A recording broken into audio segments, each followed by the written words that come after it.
Hello friends, জয় শ্রীকৃষ্ণ। কেমন আছো? আশা করি সকলে খুব ভালো আছো।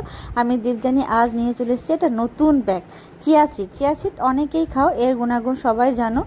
তো আমি এর একটা প্যাক বানিয়ে দেখাচ্ছি। আমি গরম জলের মধ্যে চিয়া সিড একটু ভিজিয়ে নিয়েছিলাম, এর মধ্যে নিয়ে নিচ্ছি নারকেল তেল, একটু মধু। তো নারকেল তেলের জায়গায় অলিভ অয়েল দিলে একটু বেশি ভালো হয়, বাট আমার কাছে ছিল না, তাই দিতে পারিনি।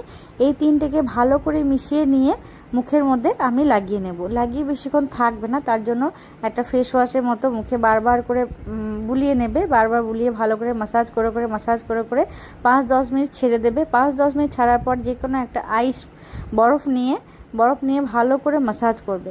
বরফ নিয়ে ভালো করে মাসাজ করার পর বরফটা ছেড়ে দিয়ে আবার তুমি ওই জেলিটা দিয়ে মানে চিয়া সিডটা দিয়ে আবার মাসাজ করবে। চিয়া সিডটা দিয়ে মাসাজ করার পর 10 থেকে 15 মিনিট হওয়ার পর তুমি ভালো করে মুখটা ধুয়ে নেবে। রেজাল্ট জাস্ট অসাধারণ। এটা সপ্তাহে 2 দিন করো, আমাকে ফিডব্যাক জানাও। এবং এটা কোন কোন স্কিনে করবে, যাদের পিম্পল আছে, স্কিন ভীষণ ড্রাই হয়ে গেছে, তারা ইউজ করে দেখো, আমাকে